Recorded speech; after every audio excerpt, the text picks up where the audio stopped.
Hello everyone, welcome back to my channel Edumath by Mansi. Class 11 maths chapter 1 को हम already previous videos में discuss कर चुके हैं। You can go and check out that playlist जिसमें हमने सारे एनसीईआरटी के जो सॉल्यूशंस हैं और मिसलेनियस एक्सरसाइज भी वहाँ पर सॉल्व कराई है मैंने, तो आप उसको जाकर देख सकते हैं प्लेलिस्ट को। आज हम chapter 2 relation and function start करने जा रहे हैं।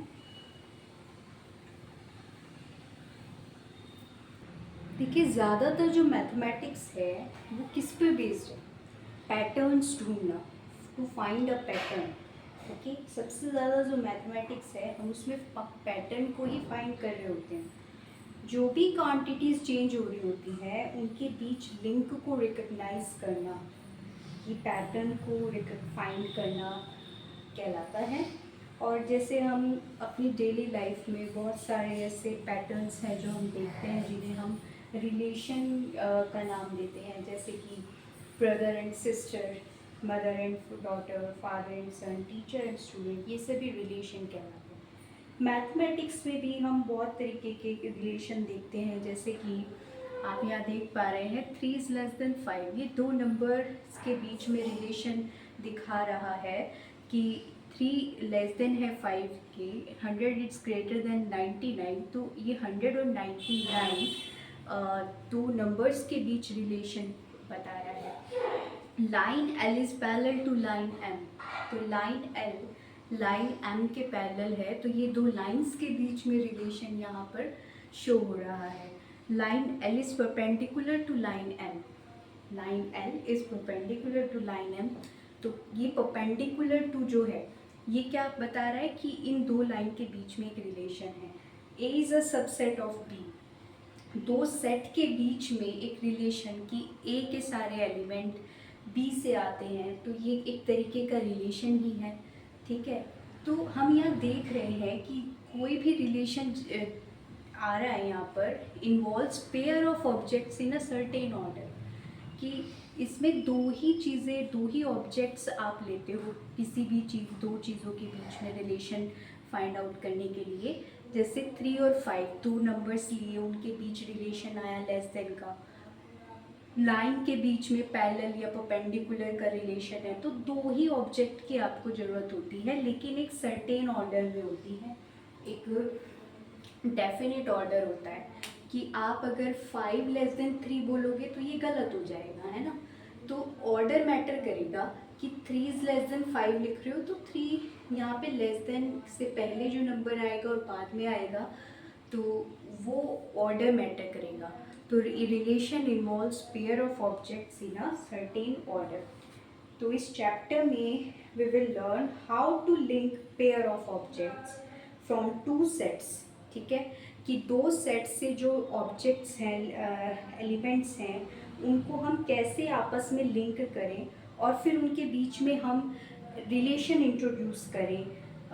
ठीक है, पेयर ऑफ ऑब्जेक्ट्स के बीच में कैसे हम रिलेशन इंट्रोड्यूस कर सकते हैं, ये इस पूरे चैप्टर में हम पढ़ने वाले हैं। और फिर रिलेशन का ही एक स्पेशल टाइप होता है जो फंक्शन होता है, उसको भी हम आगे डिस्कस करेंगे। तो ये तो था रिलेशन एंड फंक्शन चैप्टर का जो इंट्रोडक्शन है। अब हम जो सबसे पहला जो डेफिनेशन इस चैप्टर के लिए बनता है वो है ordered pairs. So let's discuss that. Ordered pairs क्या होते हैं? A pair of elements written in a particular order is called an ordered pair. दो एलिमेंट्स को हम एक पर्टिकुलर ऑर्डर में अगर लिख देते हैं तो उसको हम ऑर्डर्ड पेयर कहते हैं। अब ये लिखा कैसे जाता है? It is written by listing its two elements in a particular order separated by a comma and enclosing the pair in brackets. Bracket के अंदर आप दो एलिमेंट्स को एक पर्टिकुलर ऑर्डर में कॉमा से सेपरेट करके लिखते हो। पर्टिकुलर ऑर्डर में मतलब अगर फर्स्ट कोऑर्डिनेट ए है तो वो ए ही रहेगा, आप उसको फर्स्ट कोऑर्डिनेट को बी नहीं लिख सकते। मीन्स अगर आपके पास दो एलिमेंट हैं ए और बी, तो उनको अगर आपको बोला गया कि किसी रूल के according first element first coordinate A होना चाहिए और सेकंड कोऑर्डिनेट बी होना चाहिए, तो ए कोमा बी को आप बी कोमा ए नहीं लिख सकते हैं। एग्जाम्पल के लिए let A is equal to set of names of all students in class 11 and B is a set of roll number of students in class 11। So यहाँ पर हमें ऑर्डर पेयर बनाने हैं A comma B such that A belong to A and B belong to B. अगर order pair इस तरीके से बनाने हैं कि जो फर्स्ट एलिमेंट है ऑर्डर पेयर का वो क्या होगा, क्लास 11 में जितने भी स्टूडेंट्स हैं उनके नेम्स आएंगे, और बी सेट क्या है, सेट ऑफ रोल नंबर। अगर क्लास में 50 स्टूडेंट हैं तो उन सबके रोल नंबर्स को एक बी सेट के अंदर कलेक्ट कर लिया है। ए सेट में क्या है, जितने भी स्टूडेंट्स हैं उनके नेम्स को हमने एक सेट के अंदर कलेक्ट कर लिया है जिसे हम ए सेट बोल रहे हैं। तो हमें ऑर्डर पेयर में ऐसे लेना है कि फर्स्ट एलिमेंट क्या हो, फर्स्ट एलिमेंट तो सेट ऑफ नेम से बिलोंग करता हो, कि जैसे अगर कोई लड़की है आरती, उसका रोल नेम आएगा पहले और रोल नंबर अगर 1 है तो यहाँ पर रोल नंबर 1 आएगा। जितने भी स्टूडेंट्स हैं क्लास के उन सभी का नाम नेम लिखेंगे और उसके साथ में दूसरा जो एलिमेंट है अगर उनका रोल नंबर लिखा जाए तो ये सब जो चीज़ें बन रही हैं ये क्या है, ऑर्डर्ड पेयर्स आ रहे हैं। अब आप देखिए, अगर मैंने बोला कि फर्स्ट जो एलिमेंट है वो नेम आएगा स्टूडेंट का और जो सेकंड एलिमेंट है वो रोल नंबर आएगा, तो पहले अगर मैं इसको 1 कोमा आरती लिखती हूँ तो क्या ऐसा पॉसिबल है कि ये आरती कोमा 1 कोमा आरती के इक्वल हो जाए? बिल्कुल नहीं होगा, क्योंकि 1 किसी स्टूडेंट का नेम नहीं हो सकता है, आरती किसी स्टूडेंट का रोल नंबर नहीं हो सकता है। दैट्स वाई यहाँ पर जो ऑर्डर्ड पेयर्स है वो मैटर, ऑर्डर्ड पेयर में आप ऑर्डर चेंज नहीं कर सकते हो। फर्स्ट कोऑर्डिनेट बोला जाएगा, सेकंड कोऑर्डिनेट की जगह ही लिखा जाएगा। आई होप ये मैंने सिर्फ आइडिया दिया है आपको कि कैसे हम ऑर्डर्ड पेयर्स में ऑर्डर चेंज नहीं करते हैं। Okay, now let's discuss the Cartesian product. जैसे हम कोई 2 नंबर्स को मल्टीप्लाई करते हैं तो हमें एक नंबर मिलता है, 2 और 3 को मल्टीप्लाई किया तो क्या है, 6 एक नंबर है। ऐसे ही जब हम किन्हीं 2 सेट्स को मल्टीप्लाई करते हैं तो हमें एक सेट ही मिलता है, ठीक है। तो जब हम किन्हीं 2 सेट्स को का प्रोडक्ट यहाँ पर लेते हैं तो उसको हम बोलते हैं the Cartesian product. Okay, let A and B be 2 any sets. The sets of all ordered pairs A comma B with A belong to A and B belong to B is called the Cartesian product of A and B and denoted by A cross B. A product B से हम इसको denote करते हैं, और क्योंकि एक जो 2 set हैं A और B उनके प्रोडक्ट करने पर हमें एक सेट ही मिलेगा, तो जो सेट आएगा उसके अंदर कैसे एलिमेंट होंगे, ए क्रॉस बी के अंदर ऑर्डर्ड पेयर होंगे। कैसे एलिमेंट होंगे इसके अंदर, ऑर्डर्ड पेयर होंगे। ऑर्डर्ड पेयर एलिमेंट कैसे होते हैं, जिसमें यहाँ पर फर्स्ट एलिमेंट ए तो सेट ए से बिलोंग करेगा और जो सेकंड एलिमेंट है बी वो सेट बी से बिलोंग करेगा, ठीक है। जैसे अगर मेरे पास एक सेट है ए जिसमें एलिमेंट्स हैं ए बी सी और एक सेट है बी जिसमें एलिमेंट है 1 और 2, मुझे क्या करना है, मुझे इन दोनों सेट का प्रोडक्ट निकालना है, A cross B Cartesian product of A and B निकालना है। तो आप इसको ऐसे समझिए, मैंने यहाँ पर इस वेन डायग्राम के थ्रू मैं समझा रही हूँ, ए बी सी लिया और यहाँ पर लिया 1,2। ए का प्रोडक्ट आपको 1 के साथ, मतलब ए का पेयर लेना है, पेयर लेने हैं ऑर्डर्ड वे में। तो फर्स्ट जो एलिमेंट लिखे जाएंगे पेयर में वो फर्स्ट एलिमेंट कहाँ से आ रहे होंगे, सेट ए से आ रहे होंगे, और जो सेकंड एलिमेंट होगा ऑर्डर्ड पेयर के अंदर वो बी सेट से बिलोंग करेगा। सो यहाँ पर A, 1 क्या आया है, वहाँ पर A, 1, A, 2, A, 2, B, 1, B, 2, C,1 and C,2। तो जितने भी पॉसिबल यहाँ पर हम लिंक कर सकते थे ए के एलिमेंट्स को बी के एलिमेंट से, उनका पेयर बना बना के हमने इस सेट के अंदर लिख दिया है, जिसे हम बोल रहे हैं Cartesian product of set A and set B. Now let's see some results. First result is two ordered pairs are equal if and only if corresponding first elements are equal and the second elements are also equal। अगर हमारे पास दो ordered pair हैं जो equal है, कब होंगे equal? जब उनके कॉरस्पॉन्डिंग फर्स्ट एलिमेंट ये A1 A2 के इक्वल हो और B1 B2 के इक्वल हो। ठीक है, दो ऑर्डर्ड पेयर हैं जिनमें A1 A2 के इक्वल है, B1 B2 के इक्वल है, तो ऑर्डर्ड पेयर भी आपस में इक्वल होंगे। ये if and only if condition है। तो देखिए एक एग्जांपल देखते हैं कि एक ऑर्डर्ड पेयर है x+1, y-2 और दूसरा ऑर्डर्ड पेयर है 3,1। जो दोनों ऑर्डर्ड पेयर हैं वो इक्वल दिए हुए हैं और हमें वैल्यू फाइंड करनी है x और y की। ठीक है, तो हमने बोला कि जब दो ऑर्डर्ड पेयर इक्वल होते हैं तो उनके corresponding elements, first element equal होते हैं और सेकेंड एलिमेंट आपस में इक्वल होते हैं। यानी x+1 इक्वल किसके होगा? 3 के। ठीक है, और y-2 किसके इक्वल होगा? 1 के इक्वल होगा।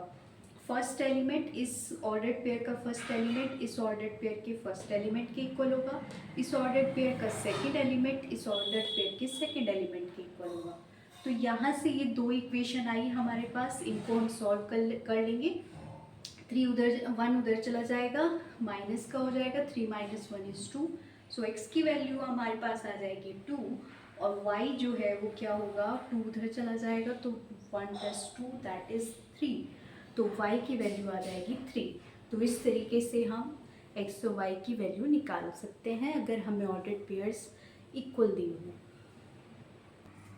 Second result is if A and B are two sets, number of elements in set A equal to m। Number of elements in set A को हमने रिप्रेजेंट किया है n ऑफ A से। ठीक है, n of A is m। Number of elements in B is n of B is equal to n। B set में n elements हैं और A सेट में m एलिमेंट्स हैं। तो A का product B, Cartesian product of a set A and set B में कितने element होंगे? वो होंगे number of elements in A into number of elements into B, n of A into n of B। Okay, n of A क्या है? n और n of B क्या है? n। तो जितने भी नंबर ऑफ एलिमेंट A में होते हैं, B में होते हैं, उनका प्रोडक्ट कर दीजिए तो number of elements in set A cross B आपको मिल जाता है। Third point is let A is non empty, B is non empty. दोनों ही सेट नॉन एम्प्टी हैं, यानी इनमें से कोई भी एक एम्प्टी सेट नहीं है। If one of A and B is infinite set, अगर A या B में से कोई भी इनफाइनाइट सेट हुआ, मान लीजिए आपके पास कोई सेट है A जिसमें एलिमेंट है 1 और 2 और B तो सेट ऑफ नेचुरल नंबर है। सेट ऑफ नेचुरल नंबर क्या होता है? कि इनफाइनाइट सेट है। दोनों ही नॉन एम्प्टी हैं, लेकिन एक सेट फाइनाइट सेट है A और B सेट जो है वो इनफाइनाइट सेट है। तो जब हम A क्रॉस B निकालेंगे तो वो क्या आएगा? एक इनफाइनाइट सेट ही आएगा। क्या आएगा? एक इनफाइनाइट सेट ही आएगा। अगर दोनों सेट में से कोई भी एक सेट इनफाइनाइट सेट हो जाता है तो उनका प्रोडक्ट भी एक इनफाइनाइट सेट ही आता है। ये रिजल्ट ये कहता है। ठीक है, फोर्थ देखेंगे, if n of A is m, यानी A में A सेट के अंदर m एलिमेंट है, n of B is n means B set के अंदर n एलिमेंट है, तो A क्रॉस B में कितने एलिमेंट होंगे? m इंटू n होंगे, मैंने अभी बताया। अब ये है number of subsets of A cross B, कि A क्रॉस B के जितने भी सबसेट्स बनते हैं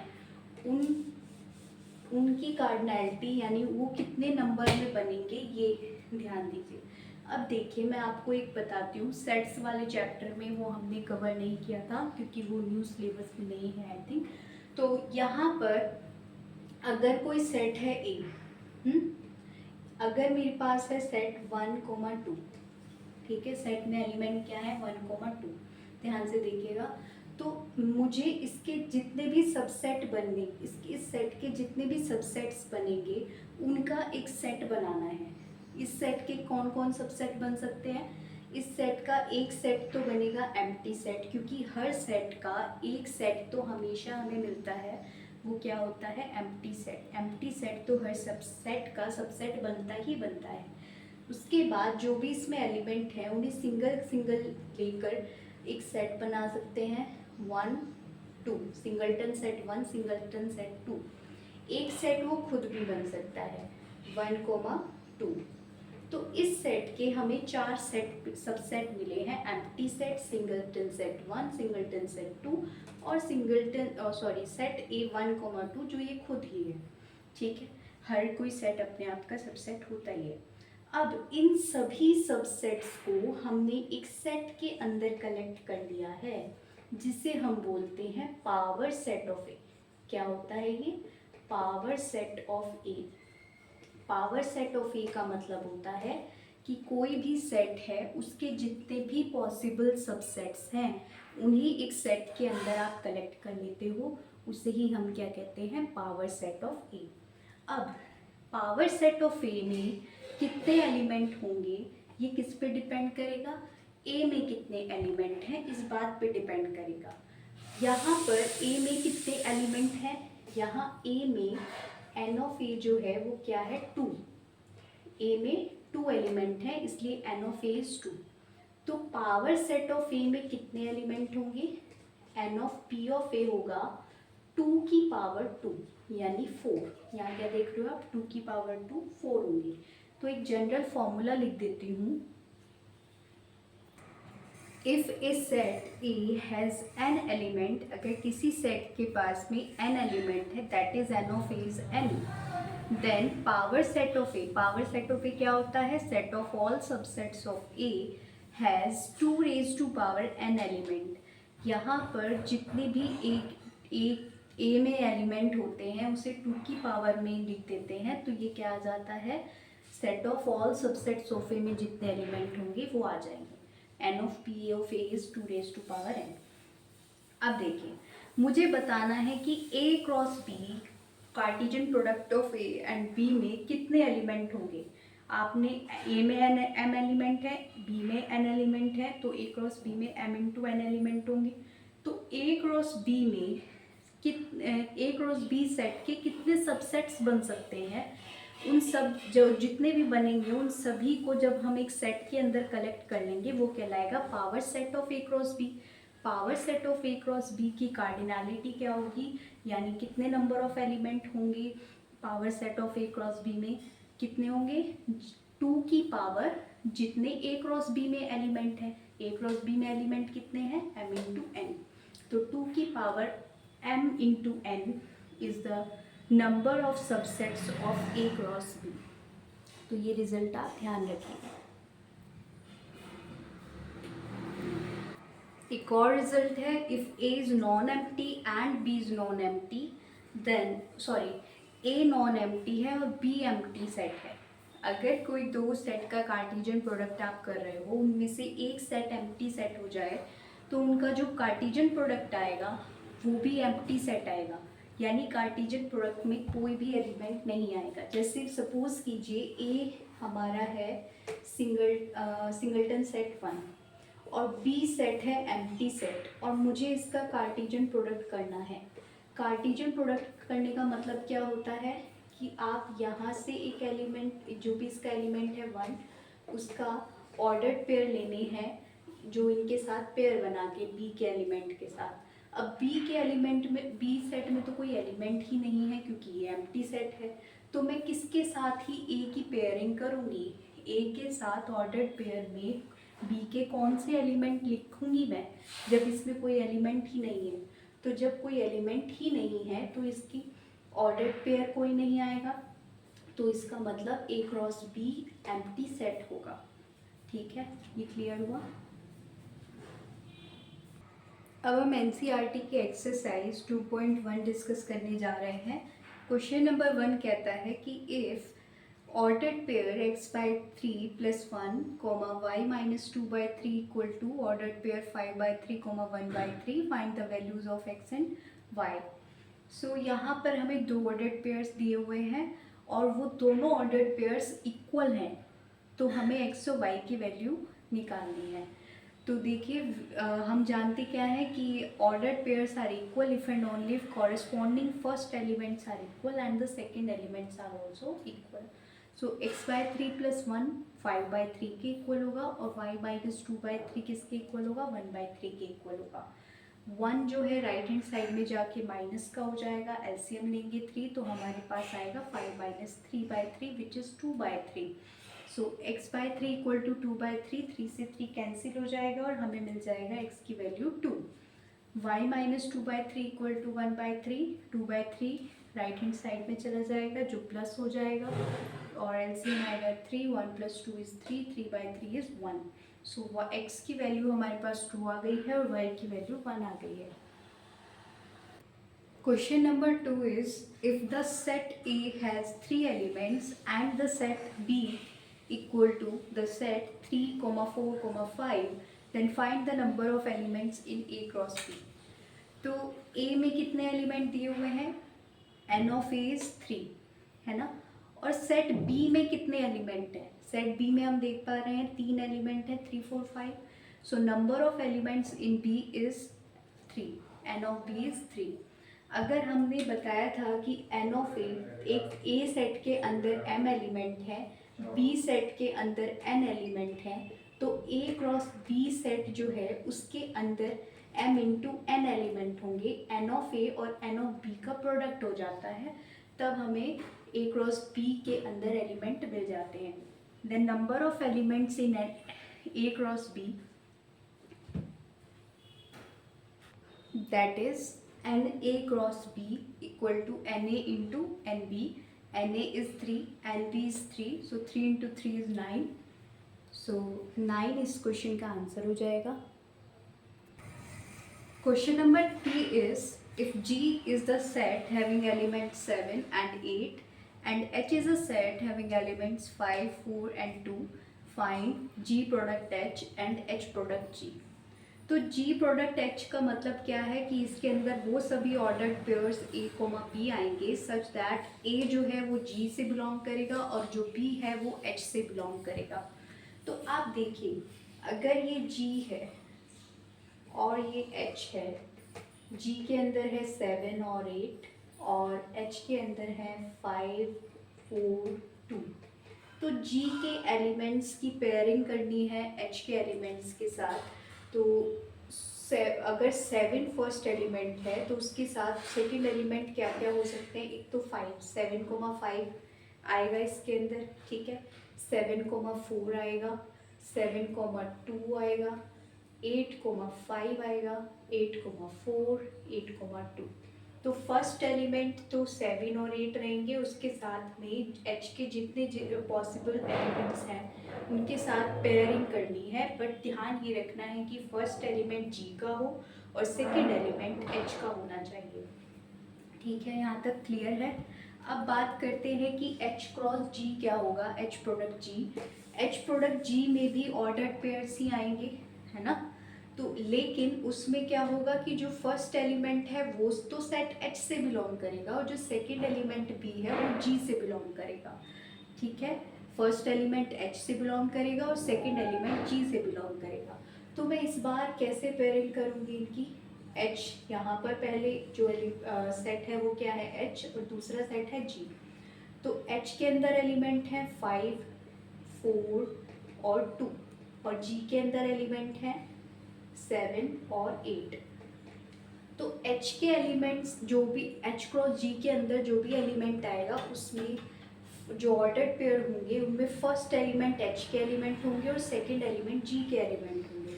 तो 5 के साथ 7 आ सकता है, 5, 7, 5 के साथ 8 आ सकता है तो 5, 8, 4 के साथ 7 आ सकता है, 4, 7, 4, 8, 2, 7, 2, 8। तो इस तरीके से हम सेट ऑफ ऑर्डर्ड पेयर्स जहाँ पर जी क्रॉस एच में हमने जब बनाया तो उसमें पहले जी के एलिमेंट्स लिखे थे, सेकंड एलिमेंट जो थे वो एच के एलिमेंट थे, और एच क्रॉस जी में फर्स्ट एलिमेंट जो है हमेशा एच का एलिमेंट लिखा जाएगा और जो सेकंड एलिमेंट है वो जी का एलिमेंट लेना होगा। तो हमारे पास एक तो जी क्रॉस एच ये निकालना था, ये आंसर आ गया है, और एच क्रॉस जी निकालना था answer. Question number 4 is state whether each of the following statements are true or false.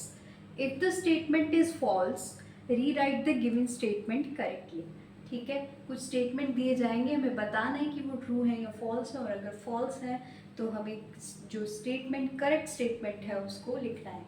देखिए, एक सेट दिया है इसके फर्स्ट पार्ट में P, जिसमें एलिमेंट है M और N, और Q एक सेट है जिसमें एलिमेंट है N, M। ठीक है, तो हमें इन दोनों सेट का कार्टेशियन प्रोडक्ट दिया गया है M, N और N, M। तो क्या ये कार्टेशियन प्रोडक्ट सही लिखा है? क्या इसके अंदर जो ऑर्डर्ड पेयर्स इंक्लूड होनी चाहिए थे, क्या सभी ऑर्डर्ड पेयर्स इसके अंदर इंक्लूडेड हैं?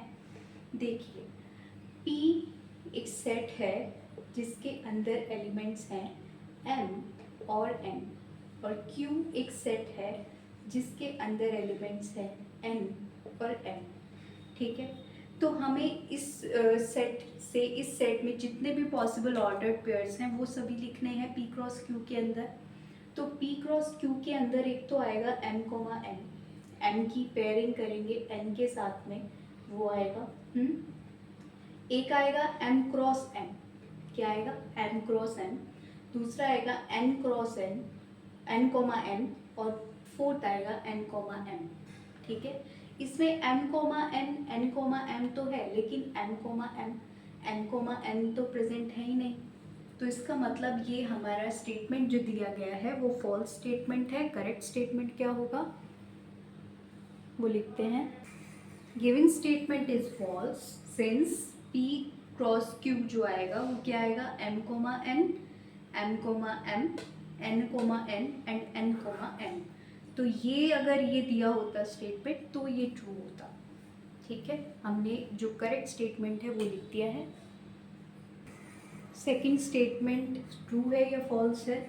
If A and B are non empty sets, then A cross B is a non-empty set of ordered pairs x, y such that x belong to A and y belong to B। ये कह रहा है कि A non empty set है, B भी non empty set है, तो A cross B जो है वो भी एक नॉन एम्प्टी सेट होगा। ये तो बात सही ही है अभी तक कि A क्रॉस B, अगर A और B दोनों नॉन एम्प्टी हैं तो इनका प्रोडक्ट भी नॉन एम्प्टी सेट आएगा। अगर इनमें से कोई एम्प्टी होता है तब आपका एम्प्टी सेट आता है। ठीक है, यहाँ तक ठीक चल रहा है। अब ये जो सेट है किसका है? ऑर्डर्ड पेयर्स x, y, यानी A क्रॉस B जो है वो क्या बोल रहा है कि ऑर्डर्ड पेयर x, y का सेट है सच दैट कि x जो है वो A का एलिमेंट है और y जो है वो B सेट का एलिमेंट है।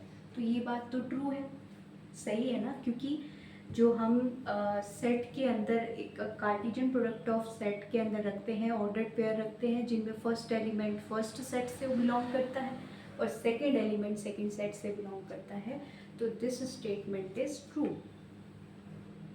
ओके, तो इसमें लिख देंगे कि ये ट्रू स्टेटमेंट है। थर्ड स्टेटमेंट है कि इसमें एक सेट है A जिसमें एलिमेंट है 1 और 2, और B एक सेट है जिसमें एलिमेंट है 3, 4।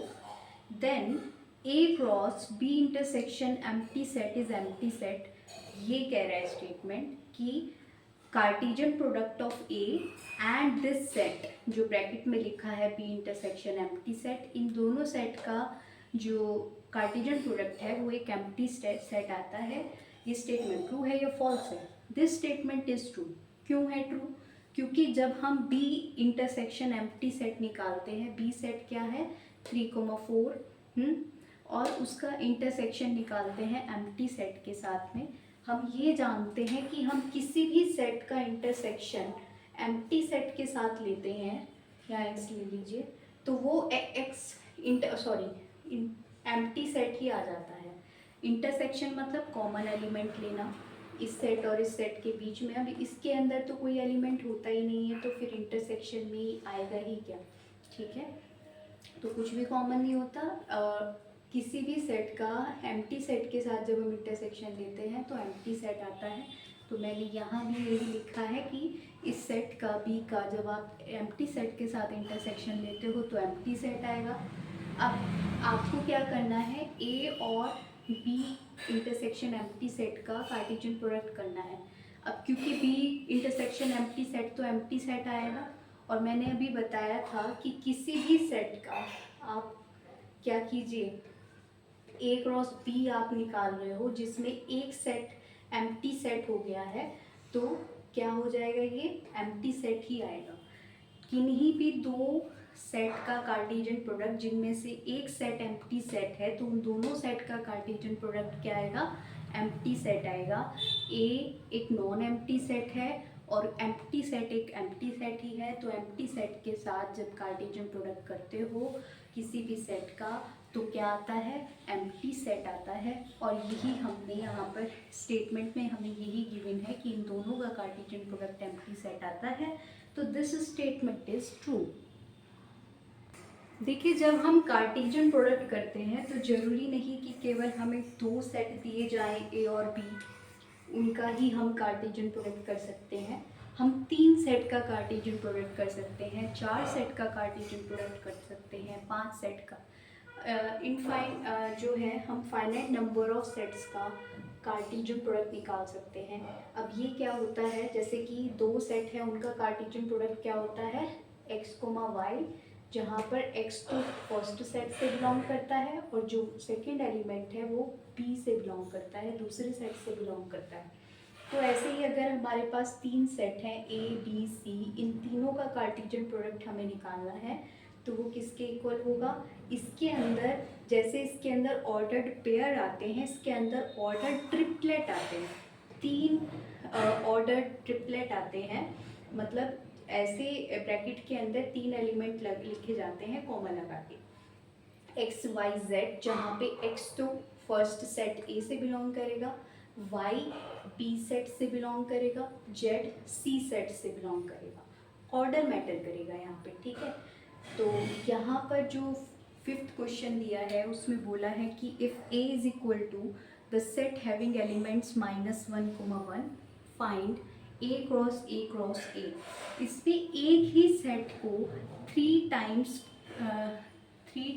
मतलब 2 टाइम्स मल्टीप्लाई का साइन है और तीनों सेट को मल्टीप्लाई करना है। कैसे करना है, प्रोडक्ट करना है, तो उसके अंदर क्या आएंगे, ऑर्डर ट्रिपलेट आएंगे। क्या आएंगे, order triplet, A B C, जहाँ पे ए भी सेट ए से है, बी भी सेट ए से है और सी भी सेट ए से है।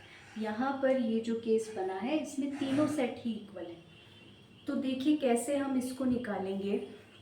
अब देखिए, दो के साथ में पेयरिंग करने के लिए तो हमने ऐसे करके मैंने शॉर्ट तरीका बता दिया था। इसकी ट्रिक देखो कैसे निकालोगे। सबसे पहले जो सेट में एलिमेंट है -1 और 1, उनको लिख लो, ठीक है। अब जो दूसरा एलिमेंट होगा वो किसके साथ आपको लिंक कराना है, -1 और 1 के साथ। फिर से इस -1 से निकालते हुए इसके सेट के 2 एलिमेंट लिख दो, -1 और 1। फिर से यहाँ पर लिखो -1 और 1, क्योंकि 3 बार करना है तो फिर से यहाँ पर -1 और 1, ठीक है। यहाँ से भी -1 1 -1 1 -1 1। अब देखो कैसे आप इसमें ऑर्डर ट्रिपलेट निकालोगे। देखो -1 -1 -1, एक ऑर्डर पेयर आपको ये मिला, ऑर्डर ट्रिपलेट, ठीक है। -1 -1 -1, एक ऑर्डर ट्रिपलेट हमने यहाँ लिख दिया। दूसरा ऑर्डर ट्रिपलेट होगा -1 -1 1, ठीक है। अब ये वाला ले लो, -1 -1 1। तो पहले हमने यहाँ लिखा -1 -1 -1 -1 -1 -1 1, थर्ड एलिमेंट लिखोगे -1 1 -1, ठीक है। क्या आएगा? -1 1 -1। इसके बाद -1 1 1 -1 1 1 1 -1 -1, ठीक है। ये रहा वो एलिमेंट 1 -1 1 1 1 -1 1 1 1, ठीक है। तो ऐसे आपको कॉम्बिनेशन निकालना, रफ में आप यहाँ पर ऐसी ट्री बना के इस तरीके से आप ये आसानी से निकाल सकते हो। इससे कभी भी आपको गलती नहीं करोगे, कोई भी एलिमेंट भूलोगे नहीं, ठीक है। तो ये हमने निकाल दिया Cartesian product of 3 set A cross A cross A। Question number 6 is if A cross B equal to the set having ordered pairs, 4 ordered pairs दिए हुए हैं इसमें A, X, A, Y, B, X, B, Y, और हमें A और B find करने के लिए बोला है। A क्रॉस B के अंदर ऑर्डर्ड पेयर्स P, Q आएंगे, जहाँ पे P जो है वो A सेट से बिलोंग करेगा और Q जो है वो सेट B से बिलोंग करेगा। तो यहाँ पे देखो पहले क्या होता था, हमें A और B सेट दे देता था और हमसे A क्रॉस B फाइंड करा रहा था क्वेश्चंस में। तो अब क्या हुआ है कि A क्रॉस B हमें दे दिया है और हमसे A और B फाइंड करने के लिए बोल रहा है, ठीक है। तो देखो जो भी ऑर्डर्ड पेयर्स है उनमें जो फर्स्ट एलिमेंट है वो कहाँ से बिलोंग करेगा? A सेट से बिलोंग करेगा। तो जितने भी इस सेट के अंदर ऑर्डर्ड पेयर्स हैं उनमें जो फर्स्ट एलिमेंट है वो आप लिख लो A के अंदर। जैसे A है, इन सब ऑर्डर्ड पेयर में फर्स्ट एलिमेंट देखो A है, इसमें भी A है, तो एक एलिमेंट तो आ गया इसमें A के अंदर A। दोबारा से देखो यहाँ पर कि और कौन कौन है जो फर्स्ट एलिमेंट है B, एक B है, ठीक है। दोबारा रिपीट हो रहा है, कोई दिक्कत नहीं है, बट यहाँ पर A और B के अलावा तो कोई ऐसा एलिमेंट नहीं है ना इस सेट के अंदर कि ऑर्डर पेयर में फर्स्ट एलिमेंट वो लिखा हुआ हो, इसके अलावा नहीं है। अब सेकंड एलिमेंट देखो ऑर्डर पेयर्स में एक x है और एक y है, इसके अलावा तो कोई और सेकंड एलिमेंट नहीं लिखा है इसमें, तो B जो होगा वो सेट होगा x, y। आप वापस से इसको अगर कार्टेशियन प्रोडक्ट करोगे इनका तो यही सेट मिलेगा आपको। तो ये आपका आंसर हो जाएगा क्वेश्चन नंबर 6 का। क्वेश्चन नंबर 7 में आपको 4 सेट्स गिवन है। A सेट है having elements 1 2, B is a set having elements 1 2 3 4, C is a set having element 5 6, and D is a set having elements 5 6 7 8। Verify that, first part में हमें verify करना है कि A product B intersection C equal to A product B intersection A product C। So सबसे पहले इसको हमें निकालना होगा, लेफ्ट वाले पार्ट को राइट वाले पार्ट को अलग अलग निकाल के देखते हैं कि दोनों सेट इक्वल आ रहे हैं नहीं आ रहे हैं। पहले हमने B इंटरसेक्शन C फाइंड किया। B set is having element 1 2 3 4 and C is a set having elements 5 6। तो दोनों ही सेट में कोई कॉमन एलिमेंट नहीं है, तो इसका मतलब इन दोनों सेट का इंटरसेक्शन एम्प्टी सेट आ जाएगा। अब हमें निकालना है A Cartesian product B cross C। So B intersection C क्या है? एम्प्टी सेट है। A सेट का जब हम एम्प्टी सेट के साथ प्रोडक्ट करेंगे तो क्या आएगा? एम्प्टी सेट ही आएगा। किसी भी सेट को अगर आप एम्प्टी सेट के साथ प्रोडक्ट करते हो तो एम्प्टी सेट वापस से आ जाता है। तो हमें यहाँ से पता लगा कि A product B cross B intersection C की वैल्यू क्या आ रही है, क्या सेट आ रहा है? ये एम्प्टी सेट। इसको इक्वेशन नंबर 1 यहाँ पर सपोज कर लेंगे। अब देखिए मुझे इसका राइट हैंड साइड जो है वो फाइंड आउट करना है, तो उसके लिए सबसे पहले मैंने A product B find out किया। A product B find out करने के लिए मुझे एक सेट बनाना होगा जिसमें ऑर्डर्ड पेयर्स का वो सेट होगा जिसपे फर्स्ट एलिमेंट तो A सेट से बिलोंग करेगा और जो सेकंड एलिमेंट है वो B सेट से बिलोंग करेगा, ठीक है। तो आप यहाँ देखो मुझे A क्रॉस B करना है, तो 1 जो एलिमेंट है 1 A सेट का वो B के सभी एलिमेंट के साथ पेयर में लिखा जाएगा, यानी 1 1 1 2 1 3 1 4, ठीक है। 1 के साथ लिख दिया एक बार, फिर 2 के साथ लिखो 2,1, 2,2, 2,3, 2,4। तो ये जो सेट है ये क्या आ गया आपका A क्रॉस B आ गया।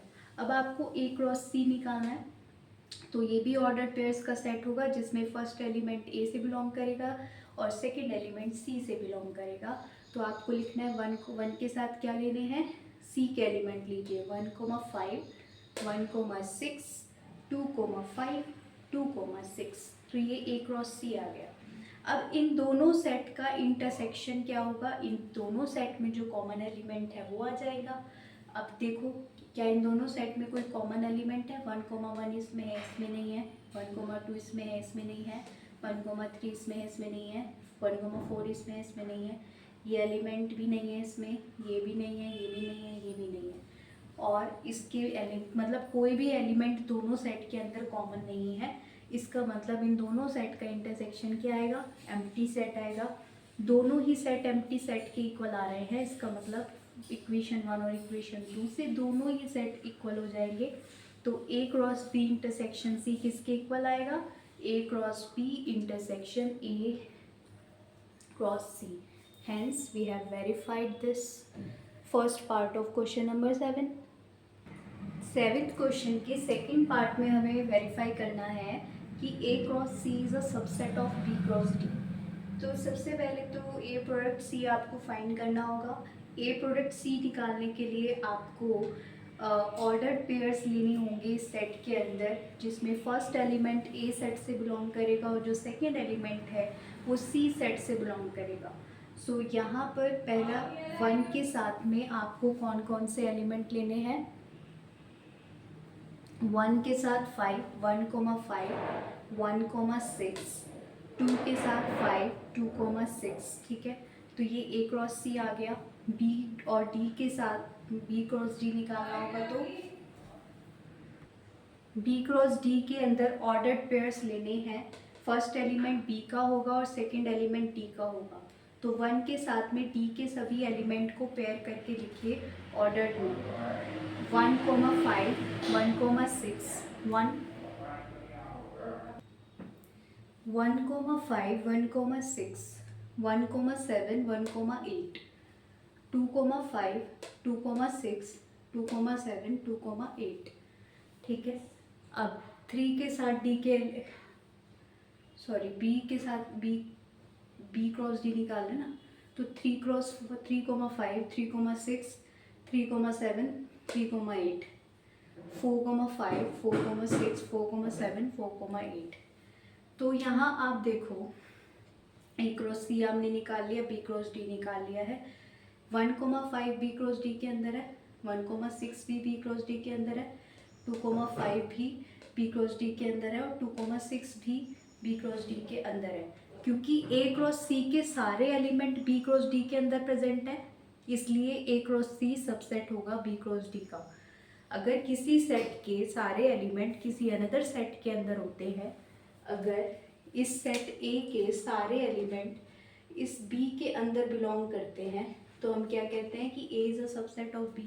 क्योंकि A क्रॉस C के सारे एलिमेंट B क्रॉस D के अंदर हैं, इसलिए A cross C is a subset of B cross D। यहाँ से ये वेरीफाई हो गया है। क्वेश्चन नंबर 8 देखेंगे, let A equal to the set having elements 1 and 2 and the set B is having element 3 and 4, write A cross B।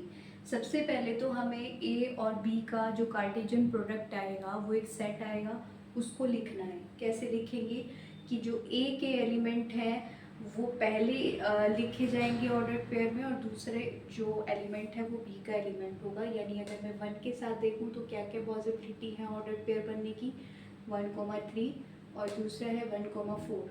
फिर 2 के साथ 3, 2,3 और 2,4। तो ये आपका A क्रॉस B आ चुका है। अब यहाँ देखिए A में कितने एलिमेंट हैं, 2 एलिमेंट हैं। B में कितने एलिमेंट हैं, n of B is 2। अब हमें निकालना है कि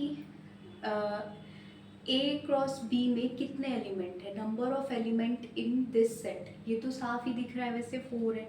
लेकिन अगर मैं आपको बताना चाहूँ कि अगर आपको A क्रॉस B नहीं निकालना होता, डायरेक्ट आपको A और B दिए होते और उनमें ए क्रॉस बी का नंबर ऑफ एलिमेंट निकालने हैं तो कैसे निकालोगे, n A into n B, 2 into 2 4 आएगा, ठीक है।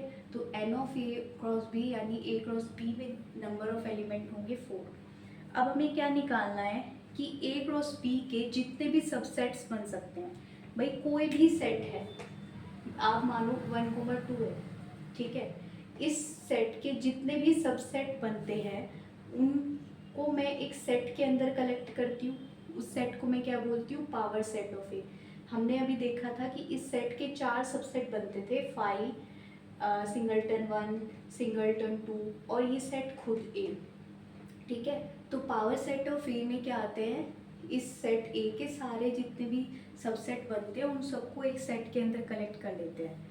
तो हमें निकालना है कि how many subsets will A cross B have, कि इस सेट ए क्रॉस बी के, अब इसमें तो एलिमेंट ऐसे नहीं है 1 2 टाइप के, इसके अंदर एलिमेंट कैसे हैं, ऑर्डर्ड पेयर टाइप के।